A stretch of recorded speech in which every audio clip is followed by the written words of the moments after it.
নমস্কার। তাহলে আজকে আমি তোমাদের পড়াবো রক্ত, রক্তের উপাদান এবং তার কাজ। তো রক্ত জিনিসটা যেটা আমরা জানি লাল রঙের হয়, আমাদের শিরাধমনির মধ্য দিয়ে প্রবাহিত হচ্ছে, সেই রক্তটা কি এক প্রকার তরল যোগ কলা।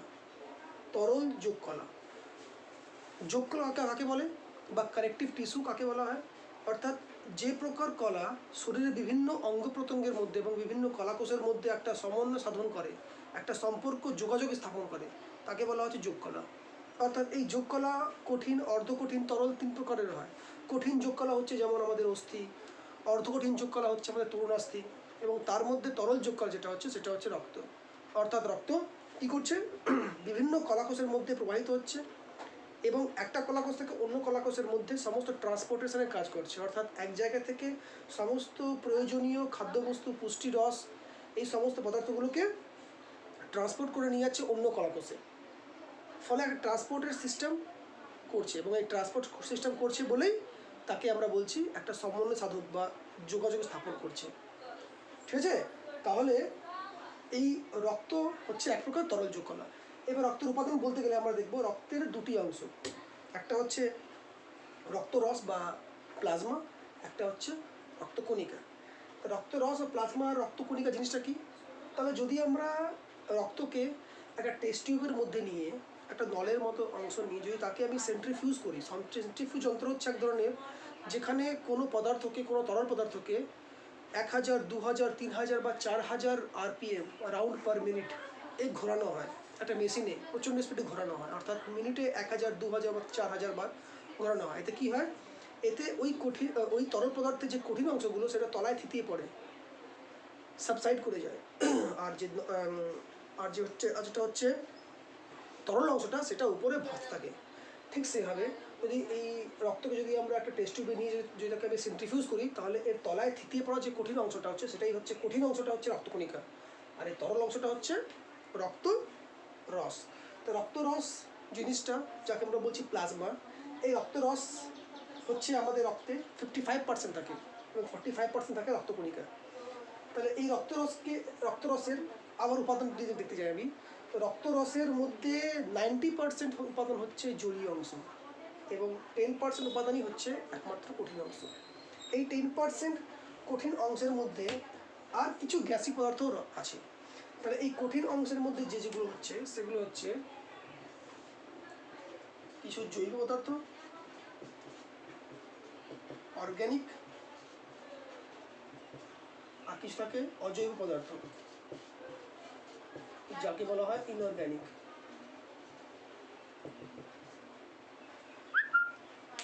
জৈব পদার্থগুলো হচ্ছে যেগুলো থাকে সেগুলো হচ্ছে বিভিন্ন জিনিস, যেমন হচ্ছে কার্বোহাইড্রেট, কিছু হয় প্রোটিন, কিছু হয় ফ্যাট।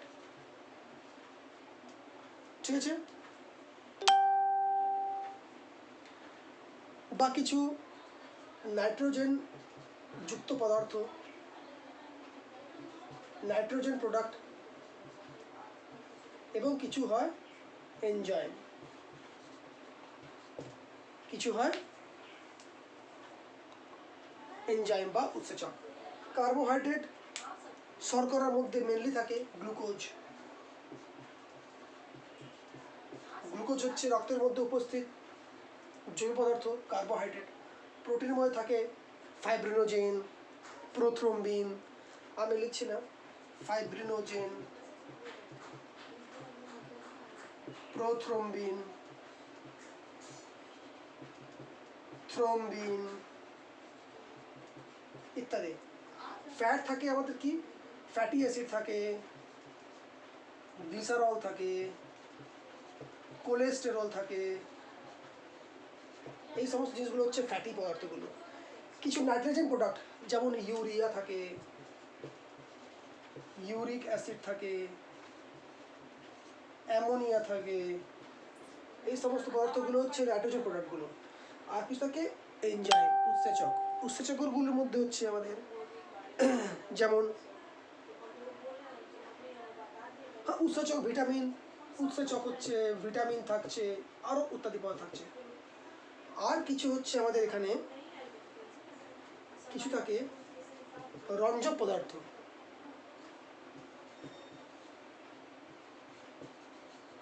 রঞ্জক পদার্থ যেমন হচ্ছে হিমোগ্লোবিন, হিমোসায়ানিন, এই সমস্ত থাকে রঞ্জক পদার্থ। আর থাকে বিলিরুবিন, বিলিভার্ডিন, বিলিভার্ডিন। তাহলে এই পদার্থগুলো হচ্ছে আমাদের রঞ্জক পদার্থ। তাহলে এইটা হয়ে গেল আমাদের রক্ত রস, অর্থাৎ 55% যে জলীয় অংশটা সেটা হচ্ছে। এবার এর মধ্যে এটা হয়ে গেল কঠিন অংশটা, সরি, জলীয় অংশ থাকছে এখানে 90% জলীয় অংশ, আর 10% হচ্ছে কঠিন অংশ রক্তরসের। এবার রক্তকণিকার ভাগগুলো বলবো আমরা।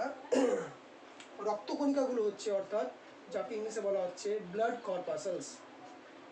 Blood corpuscles. তাহলে কি 3 প্রকার থাকে এখানে রক্তকণিকা? আরবিসি, ডাব্লিউবিসি, আর হচ্ছে অনুচক্রিকা বা প্লেটলেটস, অর্থাৎ লোহিত রক্তকণিকা আরবিসি, শ্বেত রক্তকণিকা বা ডাব্লিউবিসি, আর অনুচক্রিকা বা প্লেটলেটস। তাহলে এইটা হয়ে গেল রক্তকণিকা। তাহলে এইটা হচ্ছে আমাদের রক্তের পুরো উপাদান। এবার আমরা এদের কাজ জেনে নেব, এদের কাজ কি। ঠিক আছে, তো রক্তের কাজ যদি জানতে চাই আমি, রক্তের কাজ কি বলবো আমরা? আমরা জানলাম তরল যোগ কলা। রক্ত হচ্ছে এক প্রকার তরল যোগ কলা, অর্থাৎ রক্ত এক জায়গা থেকে বিভিন্ন পদার্থগুলোকে ট্রান্সপোর্ট করে অন্য কলাকোষে পৌঁছে দেয়। অর্থাৎ সমস্ত রক্তের কাজ কি? রক্তের কাজ বলতে গেলে ট্রান্সপোর্টেশন, অর্থাৎ যে কোনো জিনিস ট্রান্সপোর্টেশন। সেটা হতে পারে জলীয় অংশ, উৎসেচক, প্রোটিন, কার্বোহাইড্রেট, ফ্যাট, ভিটামিন, নানা ধরনের পুষ্টিদ্রব্য, কিছু গ্যাসিয়াস পদার্থ যেমন কার্বন ডাইঅক্সাইড, অক্সিজেন, এই সমস্ত পদার্থগুলোকে কোষের মধ্যে ট্রান্সপোর্ট করে।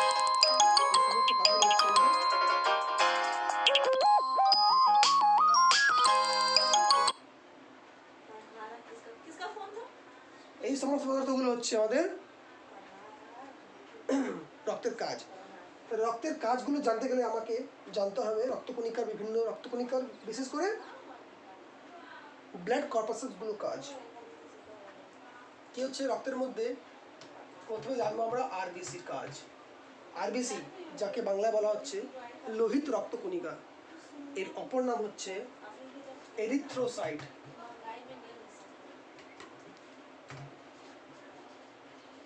এরিথ্রোসাইট, এরিথ্রো কথার অর্থ হচ্ছে লাল, আর সাইট মানে সেল, কোষ।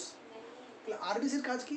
আরবিসির মেনলি কাজ হচ্ছে শ্বাস বায়ুকে পরিবহন করা। শ্বাস বায়ু মানে অক্সিজেন এবং কার্বন ডাইঅক্সাইড, এই শ্বাস বায়ুকে পরিবহন করাই হচ্ছে আরবিসির কাজ। কীভাবে করে দেখে নেব আমরা।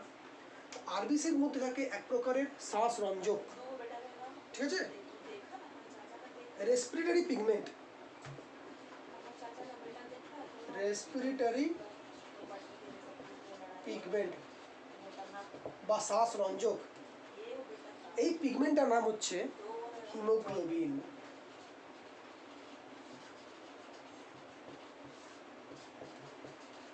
এই হিমোগ্লোবিনটা হচ্ছে আমাদের শ্বাসরঞ্জক, যেটা আরবিসির মধ্যে থাকে। আর এই হিমোগ্লোবিন থাকার জন্যই রক্তের রং হচ্ছে লাল ও রেড কালারের। তাহলে এই হিমোগ্লোবিনটা এমন তেমন প্রকারের শুধুমাত্র রঞ্জক পদার্থ নয়। রঞ্জক মানে যেটা রং দেয়, এটা শ্বাস রঞ্জক, অর্থাৎ শ্বাস বায়ুকে পরিবহন করছে। ঠিক আছে, জিনিসটা কীভাবে হয় আমি তোমাকে ছোট্ট করে একটা জিনিস বুঝাই। এটা হচ্ছে আমাদের নাক, ঠিক আছে। আমরা নাকের মাধ্যমে কি করি? অক্সিজেন গ্রহণ করি এবং কার্বন ডাইঅক্সাইড ত্যাগ করি। নাকের মাধ্যমে যে অক্সিজেনটা নিই আমরা, সেটা চলে যায় আমাদের ফুসফুসে, ঠিক আছে। এই যে অক্সিজেনটা আমরা গ্রহণ করি নাকের মাধ্যমে, এই অক্সিজেনটা গিয়ে আমাদের পৌঁছে যায় ফুসফুসে, ব্রঙ্কাসের মাধ্যমে দুটো ফুসফুস পৌঁছে যায়। ফুসফুসের মধ্যে রয়েছে অ্যালভিওলাই, বিভিন্ন প্রকার থাকে এয়ার স্যাক। আস্তে বলো, আস্তে বলো।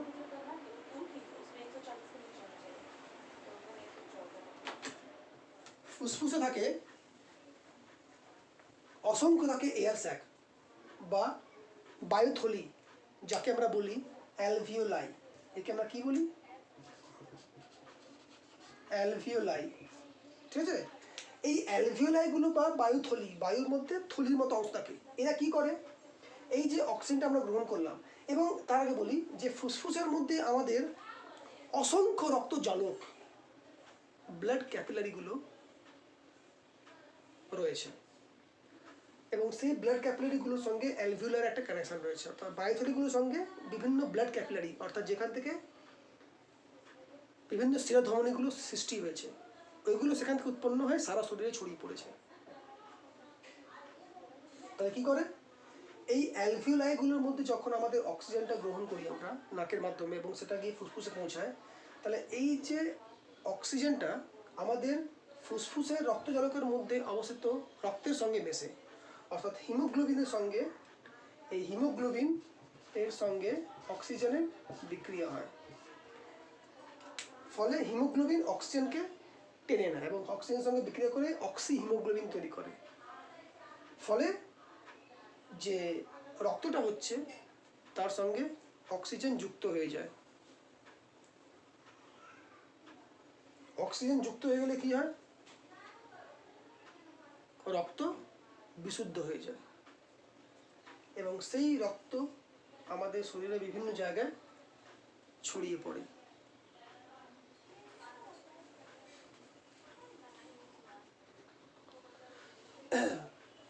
তাহলে কি হয়?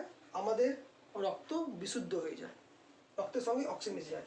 এই অক্সিজেনটাকে হিমোগ্লোবিন রক্তের মাধ্যমে গিয়ে সারা শরীরে বিভিন্ন কলাকোষে পৌঁছে দেয়, কোষে কোষে অক্সিজেন পৌঁছে দেয়। আবার বিভিন্ন কলাকোষে যখন যাবতীয় শারীরবৃত্তীয় কার্যগুলো সম্পন্ন হয়, বিপাক কার্য সম্পন্ন হয়, তখন কী হয়? সেই বিপাক কার্যের ফলে উৎপন্ন হয় কার্বন ডাইঅক্সাইড। সেই কার্বন ডাইঅক্সাইডকে আবার সেই কার্বন ডাইঅক্সাইডের সঙ্গে রক্তের হিমোগ্লোবিনে বিক্রিয়া হয়, কার্বাবিনো হিমোগ্লোবিন তৈরি হয়, এবং কার্বন ডাইঅক্সাইডের সঙ্গে হিমোগ্লোবিন বিক্রিয়া করে কার্বন ডাইঅক্সাইডের সঙ্গে রক্তের বন্ধনী হয়, এবং সেই কার্বন ডাইঅক্সাইডযুক্ত রক্তকে নিয়ে আসে ফুসফুসে, এবং ফুসফুসে আবার অ্যালভিওলাইগুলোর মধ্যে কার্বন ডাইঅক্সাইডের সঙ্গে হিমোগ্লোবিনের বিচ্যুতি ঘটে, এবং কার্বন ডাইঅক্সাইড গ্যাসটা রক্ত থেকে বেরিয়ে যায়, এবং সেটাকে আমরা আবার নিঃশ্বাসের মাধ্যমে পরিবেশে ত্যাগ করে দিই। অর্থাৎ যে অক্সিজেন আমরা গ্রহণ করছি, সেই অক্সিজেনটা গ্রহণ করে আমাদের ফুসফুসের মাধ্যমে রক্তে মিশছে, রক্তের হিমোগ্লোবিন সেই অক্সিজেনটাকে সারা শরীরের কলাকোষে পৌঁছে দিচ্ছে। বিভিন্ন কলাকোষে অক্সিজেন পৌঁছে গেলে সেই অক্সিজেন গ্রহণ করে সেখান থেকে কার্বন ডাইঅক্সাইড উৎপন্ন হচ্ছে কলাকোষে। সেই কার্বন ডাইঅক্সাইডগুলো কী করে?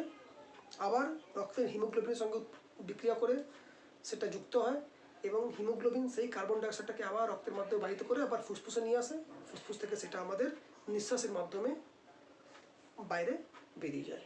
অর্থাৎ এই পুরো অক্সিজেন আর কার্বন ডাইঅক্সাইডের যে পরিবহনটা, সেটা করছে কে? এই হিমোগ্লোবিন, অর্থাৎ আরবিসি। তাহলে আরবিসির এটাই কাজ। এবার নেক্সট হচ্ছে ডাব্লিউবিসি। ডাব্লিউবিসি বা শ্বেত রক্তকণিকা, এর অপর নাম হচ্ছে লিউকোসাইট।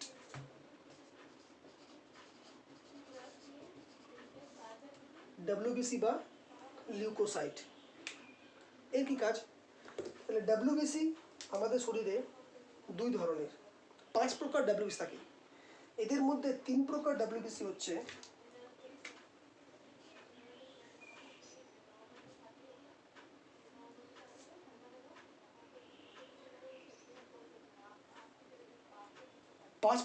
আমাদের ডাব্লিউবিসি। তাদের মধ্যে 3 প্রকার ডাব্লিউবিসি হচ্ছে গ্র্যানুলোসাইট,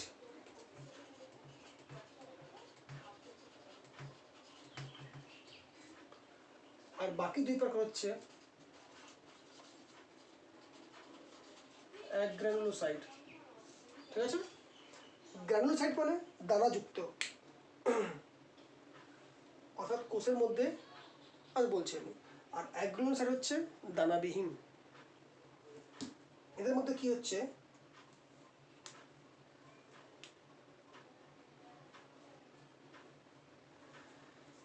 গ্র্যানুলোসাইটগুলো হচ্ছে আমাদের 3 প্রকার।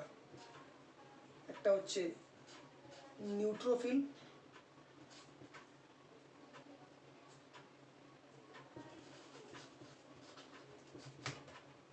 একটা হচ্ছে ইওসিনোফিল,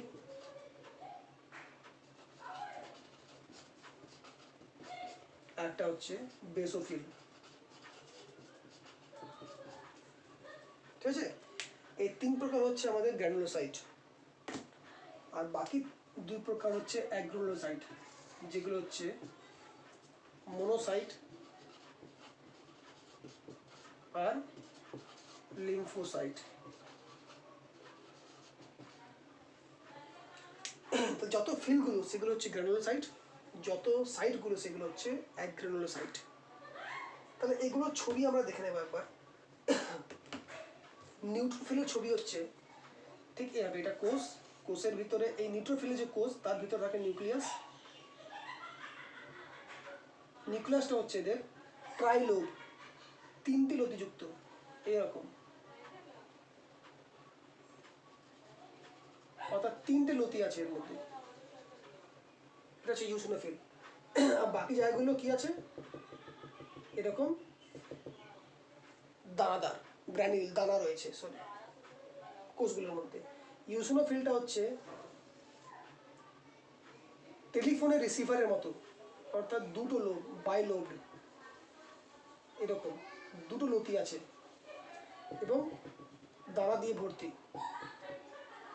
আর যে বেসোফিলটাও হচ্ছে এরকমই প্রায়, এগুলোর মধ্যে কি আছে, দানা রয়েছে। তাহলে এইগুলো হচ্ছে আমাদের নিউট্রোফিল, ইওসিনোফিল, বেসোফিল। মোনোসাইটটা কীরকম হচ্ছে, মোনোসাইটটা হচ্ছে একটু ছোট হয়, এটা এরকম লুপযুক্ত হয়। ও সরি, এখানে দানা থাকবে না, এখানে দানা থাকবে না, তাই এর নাম হচ্ছে অ্যাগ্রানুলোসাইট বা দানাবিহীন। আর একটা হচ্ছে লিম্ফোসাইট। লিম্ফোসাইট 2 ধরনের, একটা বড় লিম্ফোসাইট, বৃহৎ লিম্ফোসাইট, একটা ক্ষুদ্র লিম্ফোসাইট। মাঝখানে থাকে নিউক্লিয়াস, তার লিম্ফোসাইট। এগুলো হচ্ছে, এবার এগুলোর কাজ জানলেই আমাদের ডব্লিউবিসির কাজ হয়ে যাবে। তাহলে এই যে নিউট্রোফিল, আর মোনোসাইট এরা একসঙ্গে কাজ করে। এই নিউট্রোফিল আর মোনোসাইট একসঙ্গে কাজ করে। কি কাজ করে এরা, এই নিউট্রোফিল আর মোনোসাইট এরা ফ্যাগোসাইটোসিস ঘটায়। ফ্যাগোসাইটোসিস ঘটায়। কাকে বলা ফ্যাগোসাইটোসিস? ফ্যাগাস কথার অর্থ হচ্ছে খাওয়া, কঠিন পদার্থকে গ্রহণ করা, ইনটেক অফ হার্ড পার্টিকেল। আর সাইটোসিস কথার অর্থ হচ্ছে কোষের মধ্যে, সাইটো কথাটা এসছে কোষ থেকে, অর্থাৎ একটা কোষ যে প্রক্রিয়ায় কঠিন পদার্থ গ্রহণ করে তাকে বলা হচ্ছে ফ্যাগোসাইটোসিস। আর যে প্রক্রিয়ায় জলীয় পদার্থ, জলীয় বা তরল পদার্থ গ্রহণ করে কোষ, তাকে বলা হচ্ছে পিনোসাইটোসিস।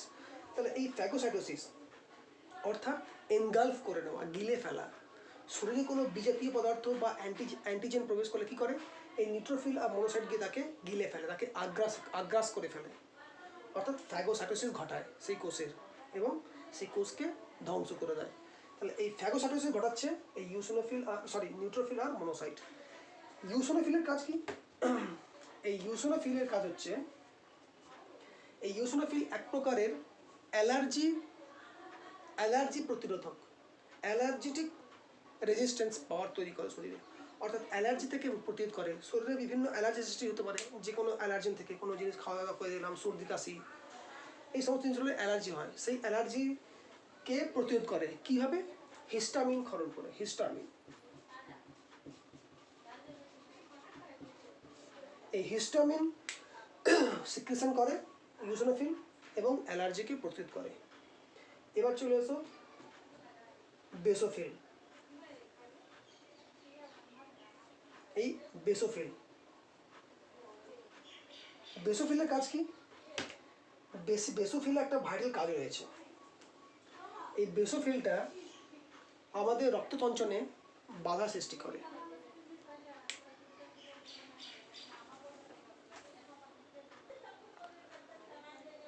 বেসোফিল কি করে? বেসোফিল হেপারিন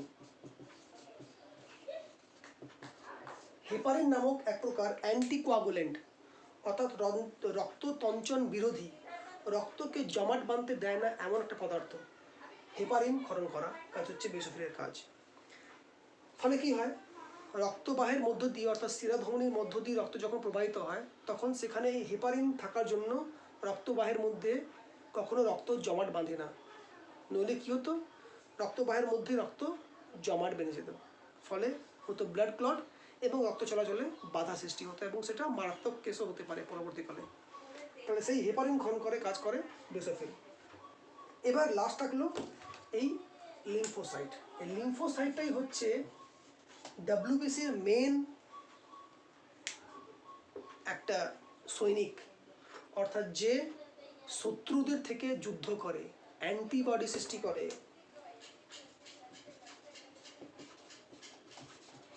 অ্যান্টিবডি যখন শরীরে কোনো বিজাতীয় পদার্থ প্রবেশ করে যাকে বলা হয় অ্যান্টিজেন, সেই অ্যান্টিজেনকে মারার জন্য শরীর অ্যান্টিবডি সৃষ্টি করে এবং শরীরে অনাক্রমতা বা রোগ প্রতিরোধক ক্ষমতা গড়ে তোলে।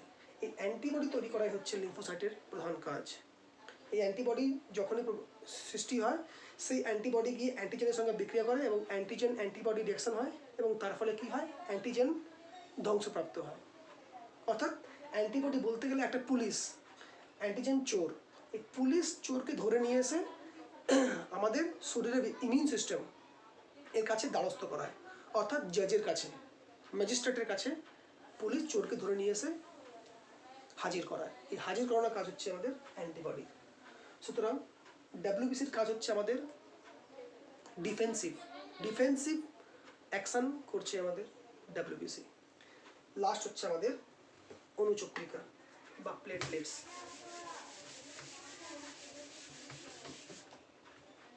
লাস্ট হচ্ছে আমাদের প্লেটলেটস।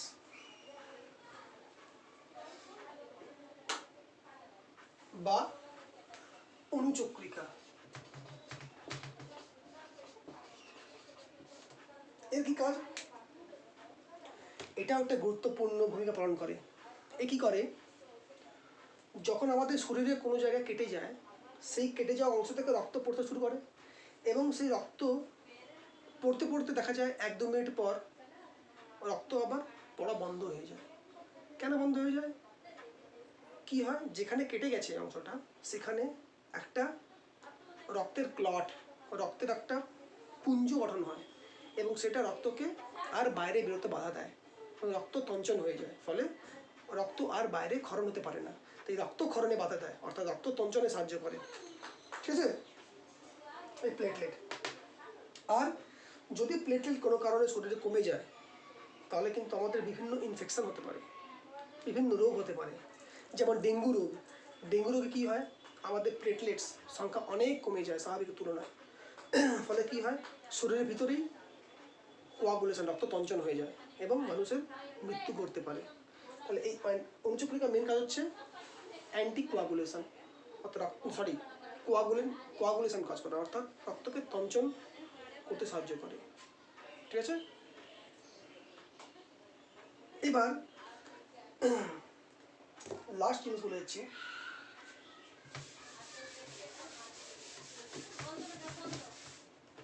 তাহলে ডাব্লিউবিসি, আরবিসি আর প্লেটলেটের অপর নাম বলতে ভুলে গেছি, এর অপর নাম হচ্ছে থ্রম্বোসাইট।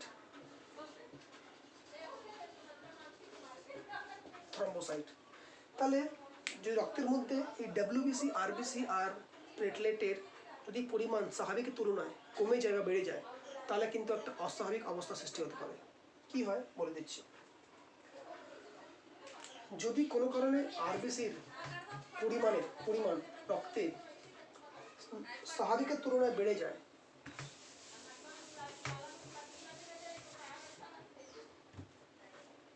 তাহলে তাকে বলা হয় পলিসাইথেমিয়া।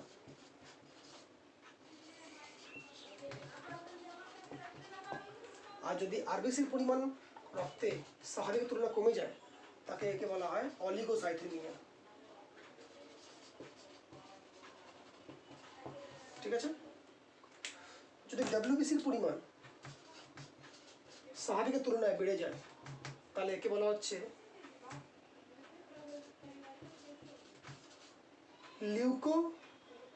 লিউকেমিয়া, যাকে বলা হচ্ছে ব্লাড ক্যান্সার। আর যদি ডাব্লিউবিসির পরিমাণ স্বাভাবিক তুলনায় কমে যায় তাহলে ওকে বলা হয় লিউকেমিয়া বা লিউকেপেনিয়া। আর যদি প্লেটলেটসের পরিমাণ স্বাভাবিক তুলনায় বেড়ে যায় তাহলে ওকে বলা হয়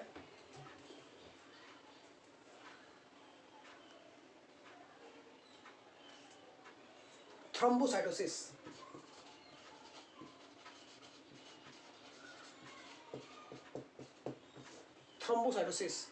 আর যদি প্লেটলেটস বা অনুচক্রিকা পরিমাণ স্বাভাবিক তুলনায় কমে যায় তাহলে একে বলা হয় পারপিউরা।